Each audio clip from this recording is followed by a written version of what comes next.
Hey girls and guys, in today's video I'll be sharing all the details on my latest 5K run. So if you ever thought about getting into running, but you think you're just too old, too out of shape, and just don't have the time, then you need to watch this video because I'm living proof that it can be done. Don't miss out.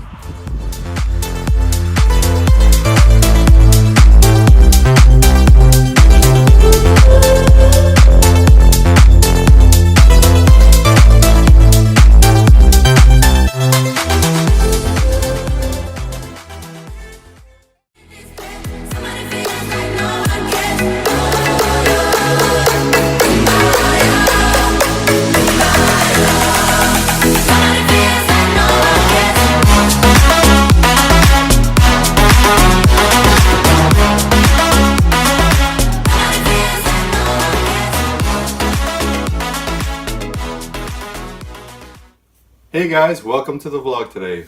So excited to show you guys a new video on my latest 5K run in Trackety Shiloh. It was an awesome run.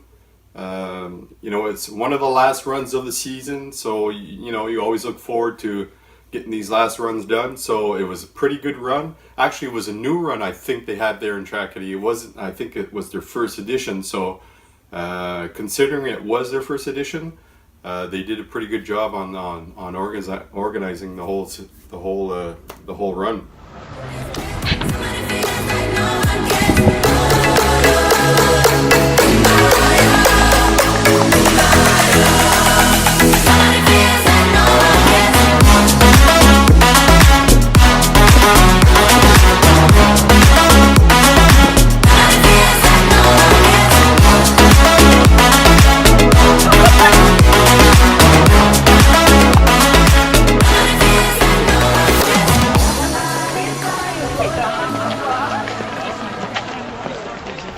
So when I first started off the run, actually I was kind of confused because usually when you do start runs, they have the start time with the chip line, and it's all set up. But in this race, it must have been my I don't know, maybe the fact that I didn't have that much experience. The starting line was probably about 500 feet further away, and I didn't know that. And I'm the type of guy that I kind of get anal on little details and stuff like that. And in this race, I really thought I was going to take off at this certain spot in the race, but it actually was 500 feet further away. So it kind of threw me off there at the beginning. And being a new runner, well, as you can see in the video, you can see that I'm running.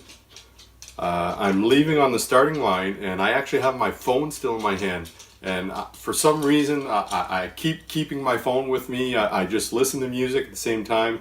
Honestly, to be honest with you guys, I do need like an iWatch or an Apple Watch or some kind of Fitbit watch to make it a lot easier. But, I'm not there yet. I'm just starting to run here. I've been only running for a little while now. So eventually maybe somebody will give me a Christmas present or something like that. So we'll see. But so I took off. I wasn't really ready on the get-go.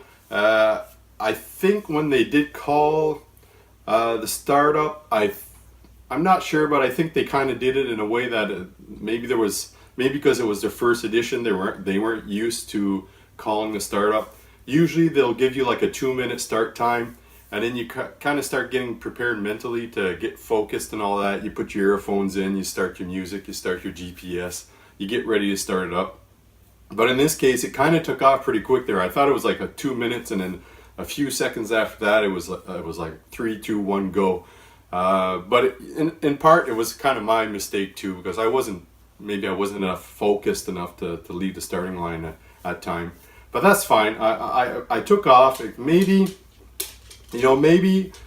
I think maybe probably maybe 5 to 10 seconds off my run because of that. Once I was gone, I took off running. Once you're in the race and you start racing, you start running, it gets better after that. You just forget about that part, and you go forward with the rest of the run. The run was on pave all the way.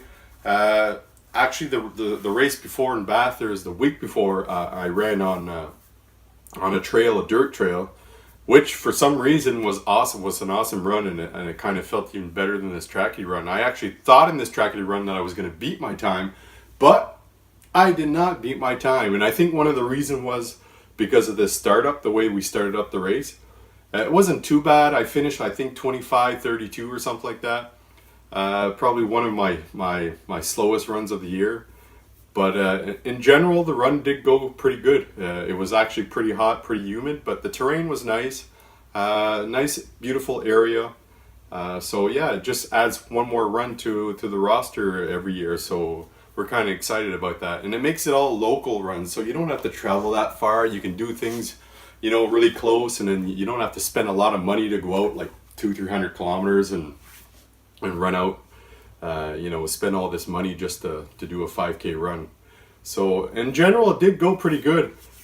I finished, I think I finished 10th overall, and I'll actually show you guys at the end of the video here and what place I placed in my age category. So one other thing I like to talk about in this vlog today is T levels, testosterone levels.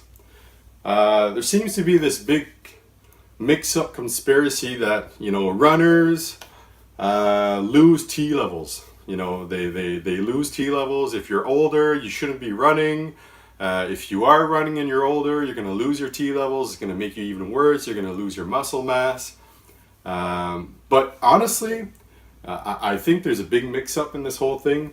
I've been watching a lot of videos. I've been doing a lot of research, and actually, to myself, I'm proof in the pudding. So I'll show you guys here. You guys can see. I'll show you in this video. Look at these pictures right now. Okay, this is me about a year and a half ago. All right, I'm at this weight. I'm probably about 240 pounds. So look at me now.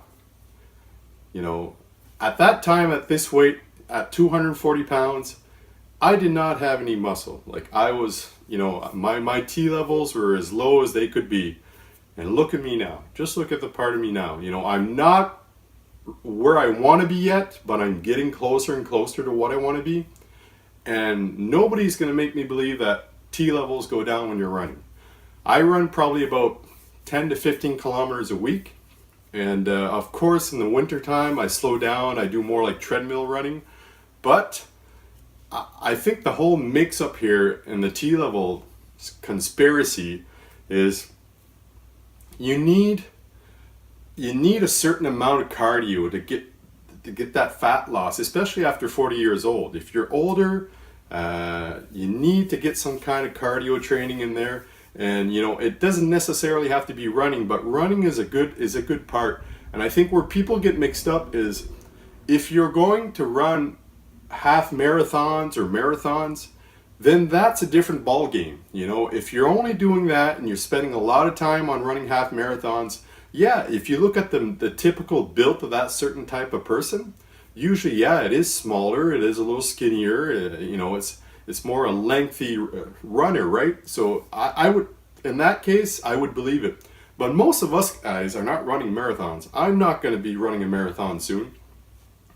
And I just want to stay in shape. I just want to look good.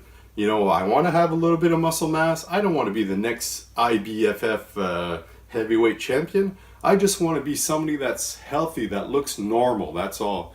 And running 5Ks here and there, running a little bit on treadmills here and there is not going to make your testosterone levels go down. I can guarantee you that. And if so, it's probably going to do the contrary, because it's just going to get your nitric oxide going up. You're going to get more oxygen in your blood levels. So if you get more oxygen in your blood levels, that means you're producing more testosterone. You're getting stronger. Of course, don't get mixed up though. You need to still do weightlifting if you're running these types of courses like I'm doing. I'm still doing weightlifting, and I'm making sure I get all the food intake I need, all the proteins, all the micronutrients I need, so I don't lose out on muscle mass. So there is a way to run and increase your testosterone levels, and I'm proof of it. I've lost 55 pounds in the past year and a half, and I'm getting built more and more every single day. I'm getting stronger and stronger every single day. So for you non-believers out there that think if you're running and you're losing your T levels, that's not true. Just get into running. You're going to lose most of your heavyweight fat, the fat that you don't need on your body.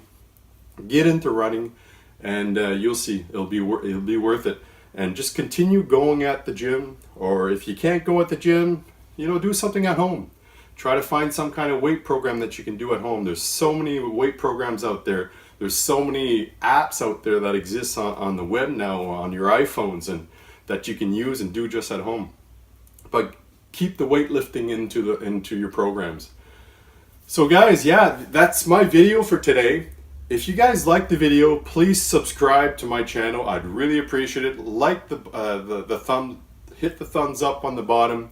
Encourages me to do more content. It just puts me in a better place on the YouTube rankings. If you do like the video, I'd be really appreciated. And any comments you can put in there, please put in.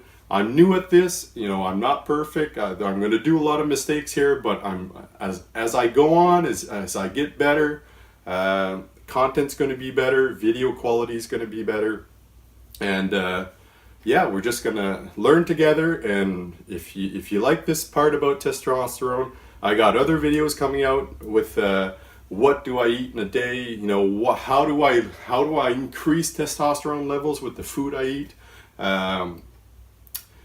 and where do I find the time to do all this? Other questions. So these are videos coming up, so I hope you guys enjoyed this one, and take care guys. See you next time.